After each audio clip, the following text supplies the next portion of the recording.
Salve Maria! Meu nome é Guilherme Martins e este é o canal Consecrácio. Neste vídeo você vai entender como Nossa Senhora colaborou na nossa redenção.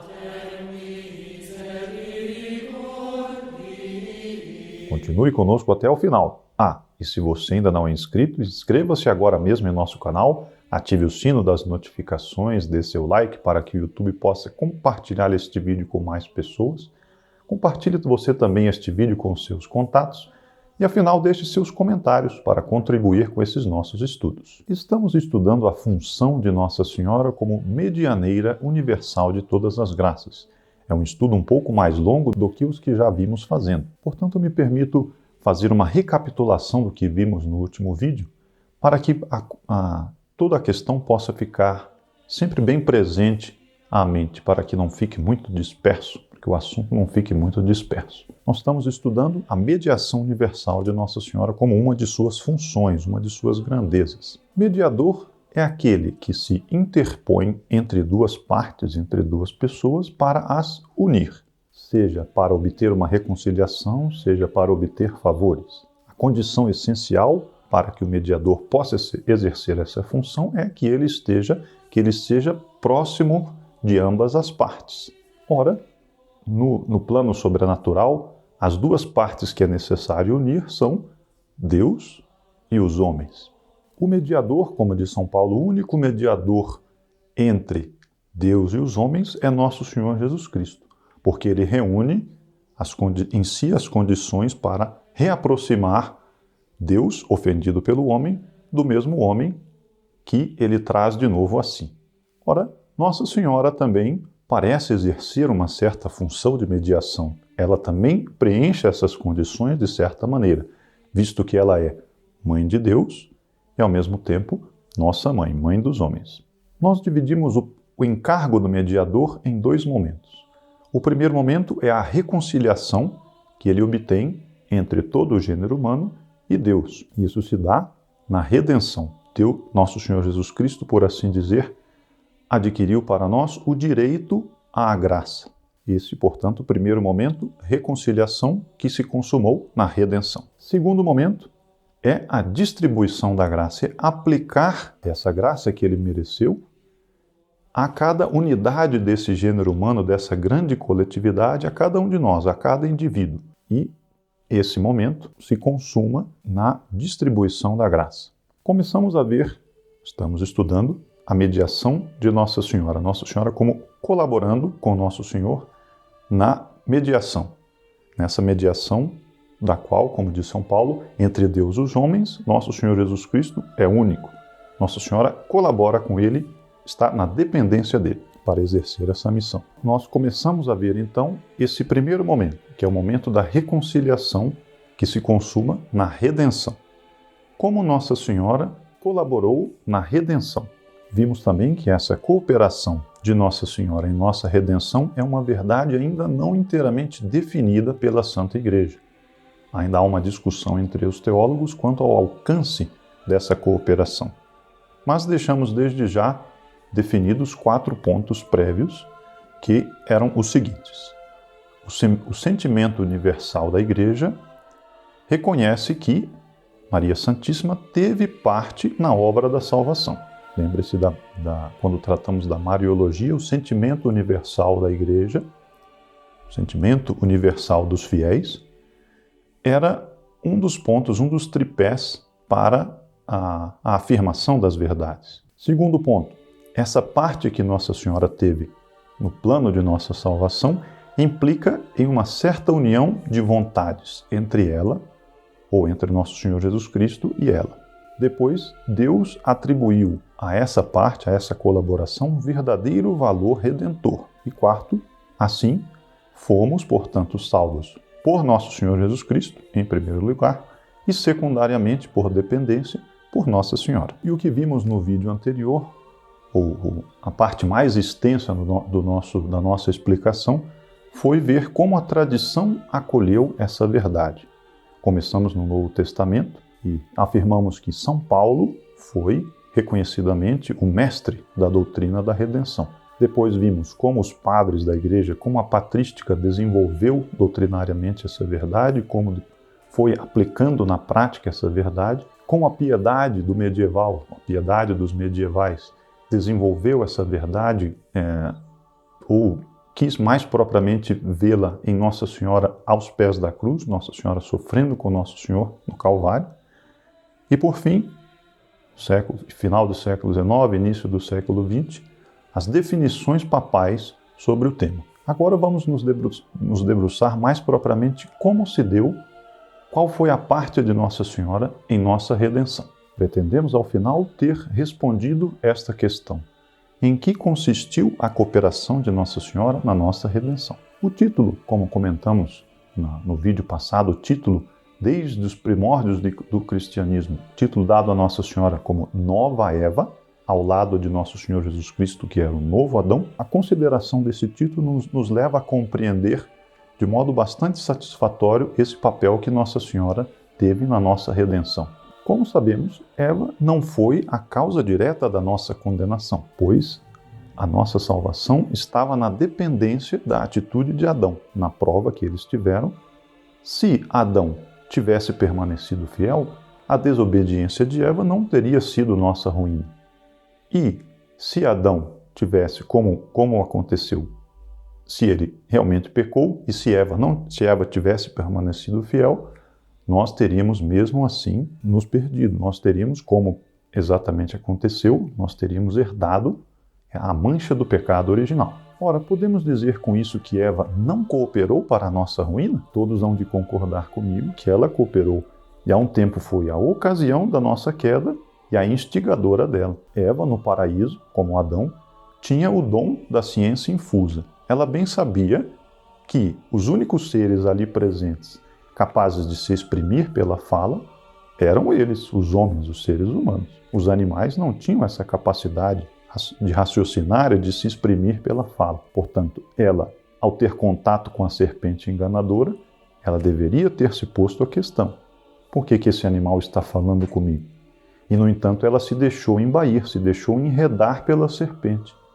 Aí comeu do fruto proibido e depois ofereceu a Adão. Portanto, ela foi ocasião e instigadora da queda. Assim também, no sentido inverso, se passa com Nossa Senhora. Quem operou nossa redenção foi Nosso Senhor Jesus Cristo.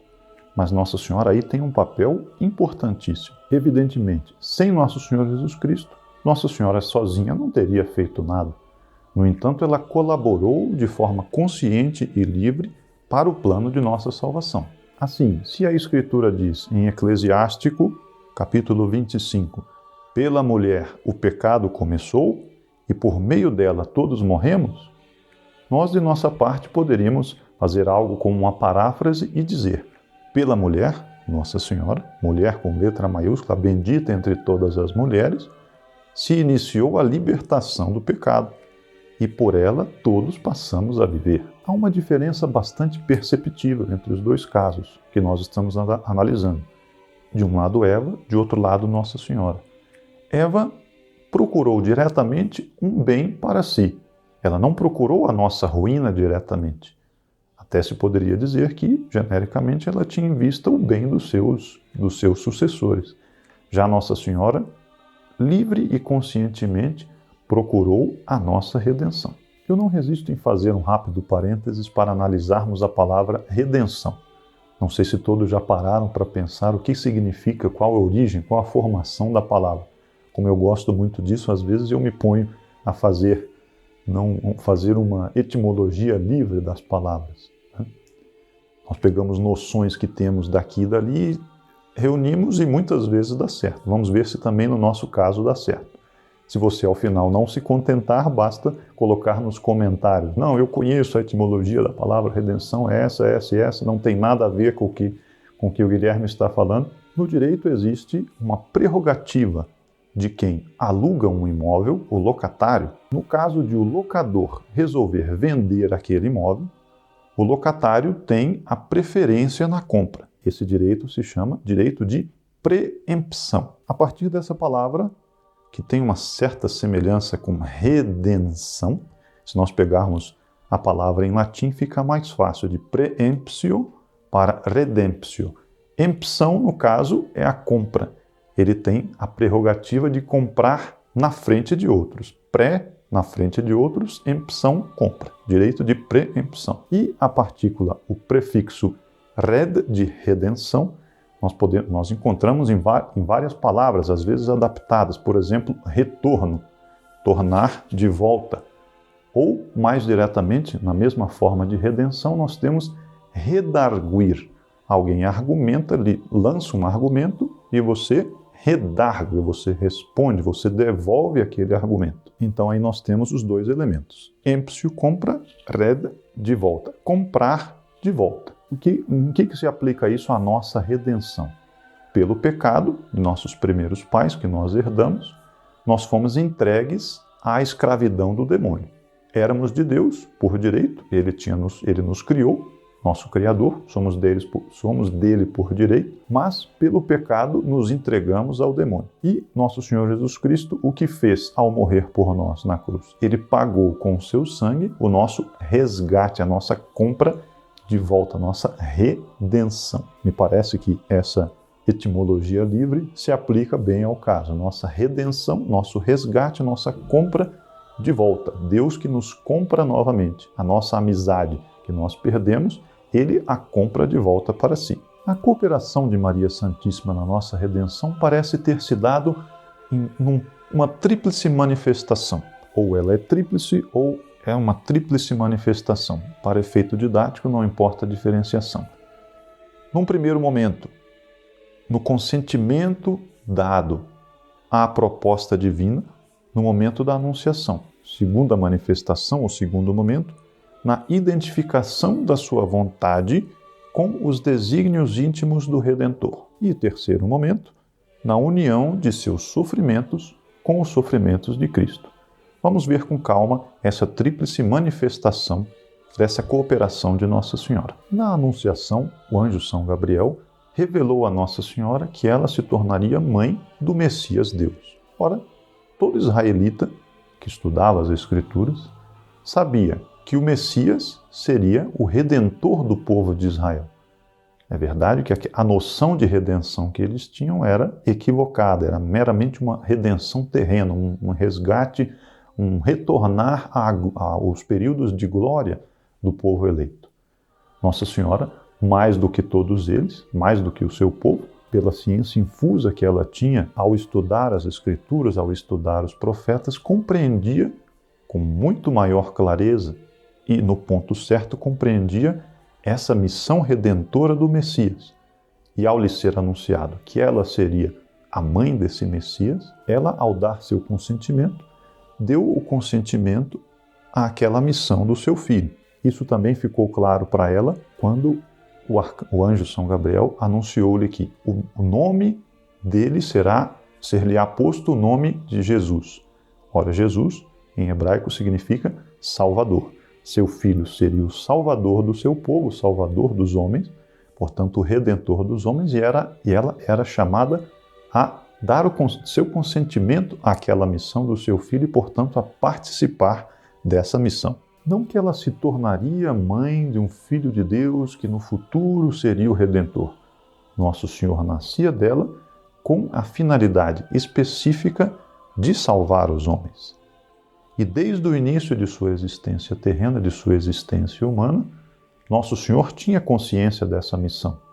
É isso que nos deixa ver São Paulo na Epístola aos Hebreus, quando ele diz: vindo ao mundo, Cristo disse a seu Pai: não quiseste nem sacrifício, nem oblação, porém me deste um corpo. E eu disse: eis-me aqui, ó Deus, para fazer a vossa vontade. Há até na piedade católica uma imagem significativa disso. Muitos já terão visto imagens do menino Jesus para serem colocadas no presépio na noite de Natal, em que o menino Jesus aparece com os braços abertos em cruz. É ou não é verdade que a piedade vê nisso, a piedade do povo fiel vê nisso? Desde o início, nosso Senhor Jesus Cristo tinha em mente a sua missão salvadora e por isso ele se apresentava assim, pelo menos na mente, na imaginação dos fiéis.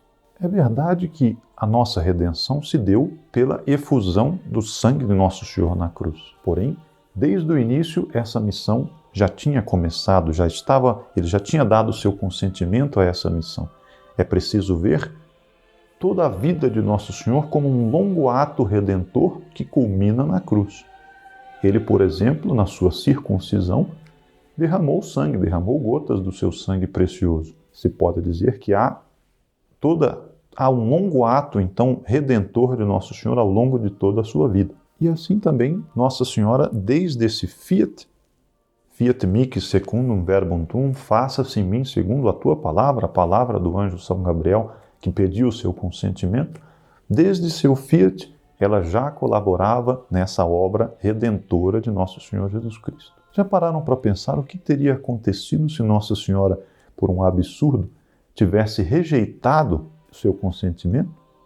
É claro que Deus nos poderia salvar de muitos jeitos, mas Ele quis fazer depender a economia de nossa salvação desse consentimento da Virgem Santíssima. Aqui temos, portanto, a primeira manifestação da cooperação de Nossa Senhora em nossa redenção. Pelo seu fiat, na Anunciação, Nossa Senhora consentiu em formar a vítima que seria sacrificada para a nossa salvação. Porém, a ação de Nossa Senhora, a participação de Nossa Senhora, a colaboração dela, não se limita a essa ajuda material para a redenção, fornecer a vítima que seria imolada. Se é verdade que, pela realidade da biologia, Nossa Senhora era semelhante a Nosso Senhor, fisicamente, Nosso Senhor, todo o material para ele ser formado foi fornecido por Nossa Senhora, sem um concurso de homem, é mais verdade ainda que a semelhança entre a alma dos dois era maior ainda do que essa realidade meramente biológica. Ela pensava, sentia e vivia em tudo conforme a vontade de seu divino Filho. Ora, como Nosso Senhor tinha vindo para cumprir essa missão redentora, ela em tudo se associava à vontade de seu Filho, portanto, estava intimamente associada a ele na sua missão redentora, na sua vontade de salvar os homens. Pode-se dizer até que a união de seus desejos com os desejos de nosso Salvador começou ao mesmo tempo em que Nossa Senhora era preparada para ser a Mãe de Deus, em todos os seus outros dons, como nós vimos. A partir do momento em que ela praticou o seu primeiro ato de amor. E podemos ver, aliás, veremos mais para frente, com a ajuda de Deus e de Nossa Senhora, quando tratarmos da Imaculada Conceição, que foi desde aquele primeiro momento em que ela foi formada, já houve o seu primeiro ato de amor. Naquele seu primeiro ato de amor, ela já identificava a sua vontade, a vontade daquele que a preparava para ser Mãe de Deus. E a cada novo ato de amor, ela renovava esse oferecimento de todo o seu ser para participar da missão de nosso Salvador. Até em certos momentos, como por exemplo, sua apresentação no templo, o voto que ela fez de virgindade, o seu casamento com São José, nestes momentos especiais, ela era chamada ainda a renovar esse ato de amor, renovar esse oferecimento que ela fazia de si mesma. A partir da Anunciação, a obra da redenção foi se revelando a ela em todas as suas consequências, consoladoras por um lado e terríveis por outro. E sua resposta foi um contínuo fiat. Faça-se, eu quero a vontade de Deus, eu me identifico com a vontade de Deus. A cada instante ela ia renovando esse fiat. Até há uma meditação de Santo Afonso de Ligório, provavelmente no seu livro As Glórias de Maria, que aqui já citamos outras vezes. Nessa meditação ele gosta de considerar Nossa Senhora enquanto educando o menino Deus, cuidando dele. A cada momento ela se deparava com cenas de sua vida terrena. Por exemplo, em alguns momentos terá encontrado ao seu divino Filho num canto da casa, rezando ao divino Padre Eterno, provavelmente com os braços em cruz, rezando pelos homens, pela salvação dos homens. Depois, trabalhando com São José na sua oficina de carpinteiro, imaginar o menino Jesus pregando alguns cravos, alguns pregos para montar aqueles móveis que São José fazia. Pode bem ser que ela tenha trocado olhares com seu filho, e ambos, que conheciam aquela missão, que tinham aderido àquela missão, pensavam juntos no momento terrível da crucifixão. É uma boa meditação para nós considerarmos a parte que Nossa Senhora teve em nossa redenção. E é Santo Afonso que sugere para nós essa meditação. Em alguns momentos da vida de Nossa Senhora, parecia que Deus exigia dela como que uma renovação solene daquele oferecimento. Podemos pensar, por exemplo, na apresentação do templo, a apresentação do menino Jesus no templo, quando o profeta Simeão toma o menino nos braços e profetiza que ele seria um sinal de ruína e ressurreição para muitos em Israel, e que uma espada de dor transpassaria o coração de Nossa Senhora. Depois também, quando Nosso Senhor deixa a casa materna para ir exercer a sua vida pública, as contradições, as perseguições, os ódios que ele suscitava, de tudo Nossa Senhora ia participando. E por fim, evidentemente, o momento auge do Calvário. E há até uma perspectiva que eu acho terrível. Creio que foram revelações particulares, visões de almas santas, em que Nossa Senhora manifestou que, mesmo que Nosso Senhor não tivesse sido sacrificado pelos verdugos, ela mesma, por aquele desejo de entrega, por aquele desejo de cumprimento da vontade redentora do Divino Padre Eterno, ela mesma teria sacrificado seu filho. Veja como é terrível até onde vai o grau de consentimento de Nossa Senhora, de união de sua vontade com a vontade redentora de Nosso Senhor Jesus Cristo. E assim temos visto o segundo ponto, a segunda manifestação da cooperação de Nossa Senhora, o segundo momento, talvez, que é a união a união íntima entre a vontade redentora de Nosso Senhor com a de Nossa Senhora. E isso nos conduz ao terceiro e último ponto, terceira e última manifestação da cooperação de Nossa Senhora na redenção, que é a união com os sofrimentos de Nosso Senhor Jesus Cristo. É certo que já antes da Anunciação, Nossa Senhora, ao meditar as Escrituras, ao meditar o que os profetas tinham escrito, tinham prenunciado, e ao ver como o seu povo se comportava, como o seu povo estava entregue até à idolatria, Nossa Senhora quanto ela terá sofrido ao considerar que o amor de Deus não era correspondido nos homens. Isso nós temos uma vaga ideia ao ler a vida dos santos, e vemos como eles sofriam também junto a Nosso Senhor por causa desse amor incorrespondido. Temos um exemplo na vida de Santa Margarida Maria Alacoque, nas aparições do Sagrado Coração de Jesus a ela. Nosso Senhor se queixa: eis o coração que muito amou aos homens e deles não tem recebido senão incompreensões. O quanto a santa que recebia aquelas revelações não deve ter sofrido com essas declarações de Nosso Senhor. Também Santa Teresinha, a santa hoje tão popular, a carmelita que viveu apenas 24 anos e que chegou a um grau de amor de Deus imenso, ela se ofereceu como vítima do amor misericordioso de Deus para com os homens. Ela considerava o quanto o amor de Deus era rejeitado nas almas e ela pedia a Deus, ou ela se oferecia a Deus como vítima desse amor que não era correspondido. Imagine-se então Nossa Senhora, ao considerar o amor de Deus aos homens estancado pelo grau de pecado, pelo grau de rejeição do próprio povo que Deus tinha escolhido. E se formos depois considerando os vários momentos depois da encarnação, por exemplo, as hesitações de São José ao ver Nossa Senhora que começava a manifestar a sua gravidez. Ele tinha se casado com ela por dever de família, mas ambos tinham combinado a sua virgindade, o voto de virgindade que ambos tinham feito depois do casamento, um revelou ao outro. E de repente São José vê que Nossa Senhora, a sua gestação começa a estar aparente. Não é possível, eu conheço a minha esposa, eu dou testemunho da sua castidade perfeita. Como pode ser? Não entendo isso.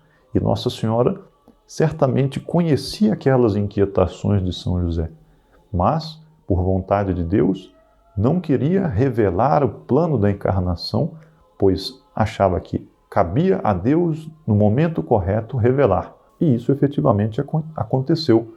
Um anjo apareceu a São José e comunicou-lhe: não temas receber Maria em sua casa, pois o que nela está se operando é obra do Espírito Santo.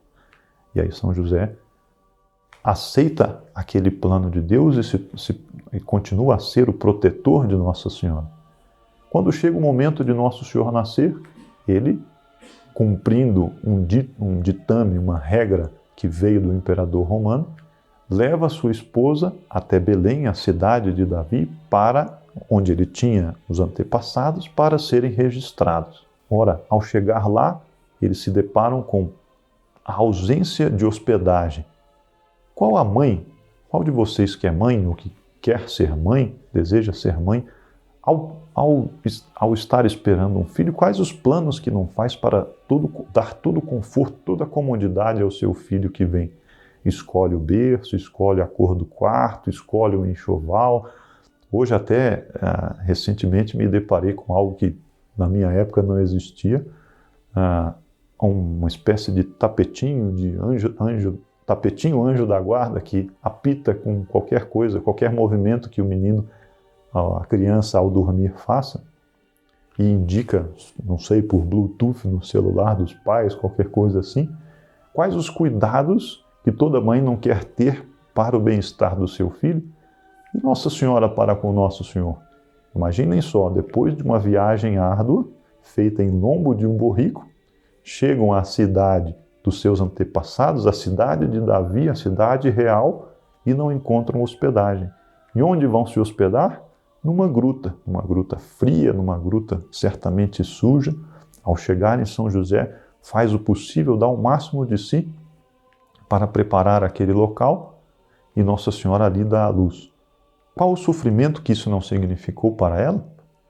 Depois, a fuga para o Egito. Imaginem só a mãe que acaba de dar à luz, naquelas circunstâncias, ouve dizer que, o anjo diz a São José, foge com o menino e a sua mãe para o Egito, porque Herodes vai persegui-los e vai matá-lo. Uma viagem daquela extensão, nas condições da época, atravessando um deserto para um lugar desconhecido, onde iam morar, que emprego, que trabalho São José poderia ter para sustentar aquela família? O que isso não gerou de sofrimento para Nossa Senhora? E, no entanto, ela consentia em tudo. Ela sabia que tudo aquilo fazia parte da obra redentora para a qual ela tinha dado seu consentimento já desde o seu primeiro ato de amor e, mais explicitamente, na Anunciação. Anos depois, Nosso Senhor vai ser apresentado no templo, vão participar das festas e Nosso Senhor, já atingindo a maioridade, é apresentado novamente no templo e ele se deixa ficar sem que Nossa Senhora e São José soubessem. Ele se perde, Nossa Senhora e São José o perdem no templo. E depois de 3 longos e angustiosos dias, vão reencontrá-lo no templo. Quanto terá durado psicologicamente esse pequeno prazo de 3 dias? Nossa Senhora, que tinha nas suas mãos, que tinha como incumbência formar o Filho de Deus, formar a vítima do sacrifício, de repente se depara, terá sido culpa minha? Em que Deus está descontente comigo? Não compreendo isso. E ainda quando encontram a Nosso Senhor, junto aos doutores, ela faz uma amorosa queixa a ele. Meu filho, não sabias que teu pai e eu te procurávamos? E Nosso Senhor diz, Senhora, não sabias que eu devo me ocupar das coisas de meu pai? E Nossa Senhora guardava aquilo e meditava no seu coração. O quanto não terá doído na sua alma aquela situação? E depois, evidentemente, quando Nosso Senhor deixa a casa materna para se dedicar à sua vida pública, Nossa Senhora certamente terá tido conhecimento das incompreensões, das incorrespondências, das urdiduras dos fariseus, quanto isso não terá afetado a ela, a sua preocupação de mãe para com o seu filho predileto, com o seu filho queridíssimo, Nosso Senhor Jesus Cristo. E aí chega a hora suprema entre todas, o Calvário. Nossa Senhora, aos pés da cruz, está de pé, como canta aquela música belíssima de que já deixamos entrever algo e que eu me permito aqui dar o início, porque assim, muito provavelmente, muitos reconhecerão. Stabat Mater dolorosa, juxta crucem lacrimosa, dum pendebat filium. Estava a mãe dolorosa, de pé, junto à cruz, derramando lágrimas, na cruz da qual pendia o seu próprio filho. Deus não quis que Nossa Senhora vertesse sangue para a nossa redenção. Não foi vontade dele. Poderia talvez ter acontecido pessoas do povo inflamadas pelos fariseus tivessem tentado uma agressão contra ela. Imaginemos, isso poderia ter acontecido. No entanto, Deus assim não quis. Mas como não dizer que o seu coração de mãe não sangrou? Ela sofria tanto mais quanto mais amava. E isso porque ela sofria porque amava. E esse amor, que como nos ensina a doutrina católica, era maior que o amor reunido de todos os anjos do céu, de todos os santos que houve, há e haverá, esse amor, o quanto terá significado de sofrimento? Se ela sofria porque amava, qual o tamanho desse sofrimento? Você consegue calcular qual o tamanho desse amor de Nossa Senhora? Lembre-se daquela figura nos dada por São Luís Maria Grião de Montfort. Reuni o amor de todas as mães do mundo e aplicai num filho único. Certamente essa mãe amará o seu filho imensamente. Ora, essa não é senão uma imagem pequena do amor de Nossa Senhora por nós. E o amor de Nossa Senhora por seu divino Filho? O que terá sido? Nós conseguimos medir esse amor? E nós conseguimos medir, por consequência, a extensão desse sofrimento? E ela uniu os seus sofrimentos aos do seu divino Filho, apresentou-os assim a seu Pai, para reparar a sua glória e para redimir os homens. Mais do que isso, ela mesma ofereceu a vida do seu divino Filho ao Padre Eterno. Como vimos, por aquelas revelações particulares, ela mesma teria imolado a vítima divina. Vimos em um vídeo anterior como dois papas, Bento XV e Pio XII, afirmaram: Nossa Senhora abdicou no Calvário os direitos que tinha sobre o seu filho. Não podemos dizer que se trata aí dos direitos propriamente jurídicos de uma mãe sobre o seu filho. Nosso Senhor ali já tinha atingido havia tempos, a maioridade, conforme a lei judaica. E também não se tratava de direitos sobre as atividades de seu filho. Nosso Senhor mesmo tinha declarado, como vimos no episódio da perda e o reencontro no templo, diz: eu devo cuidar das coisas de meu pai. Não se trata, portanto, desses direitos de uma mãe sobre o seu filho, mas daqueles direitos que decorrem da própria natureza. São direitos, entre aspas, que a natureza concede a todas as mães pelo fato de serem mães. É muito comum considerar que o filho é a substância da mãe. A vida do filho é um prolongamento da vida de sua mãe. As alegrias e os sofrimentos de um filho são também os da mãe. Depois, ultrajar um filho é ultrajar a mãe. Suprimir a vida do filho é acabar, por assim dizer, com a razão de existência da mãe. Tudo isso nós já consideramos, nós já ouvimos. Como vimos ao tratar da maternidade divina, podemos dizer que Nossa Senhora é mais mãe do que as mães. A maternidade dela é mais verdadeira do que a maternidade natural das nossas mães. Por quê? A substância corpórea de Nosso Senhor Jesus Cristo é apenas de Nossa Senhora, não houve concurso de homem. Depois, ela havia sido criada apenas para Ele. Já vimos isso, um Papa dizendo: Nossa Senhora foi feita Mãe de Deus para participar da redenção. Portanto, ela tinha sido criada para Ele. Depois, a honra, a felicidade, a vida de seu filho eram-lhe mais caras do que a sua própria honra e a sua felicidade. E por fim, tirar a vida do seu filho era mais do que tirar a sua própria vida. Todas as mães, todas vocês mães que nos ouvem, experimentam isso na sua vida. Qual é a mãe que não diz, antes morro eu do que morrer o meu filho? Ora, elevem essa experiência, esse sentimento a uma potência, por assim dizer, quase infinita, façam aí um cálculo de matemática mística e terão uma ideia do holocausto que significou para Nossa Senhora a morte de Nosso Senhor Jesus Cristo, a sua participação com esse holocausto, a que grau chegou? Com isso fica visto o terceiro momento, ou a terceira manifestação da cooperação de Nossa Senhora na nossa redenção. E aí fica a pergunta, como ficar indiferente a tudo isso? É algo que pode servir para nós como exame de consciência, mas ao mesmo tempo como um estímulo a nós fazermos desse conhecimento um trampolim para amar cada vez mais a Nossa Senhora, para conhecê-la cada vez mais. É esse convite que fica feito aqui no nosso canal. Se você ainda não é inscrito, inscreva-se agora mesmo, ative o sino das notificações, dê seu like, compartilhe esse vídeo com todos os seus contatos, seus parentes e seus amigos e deixe embaixo os seus comentários, suas objeções até se quiserem, para contribuir com esses nossos estudos. Salve Maria!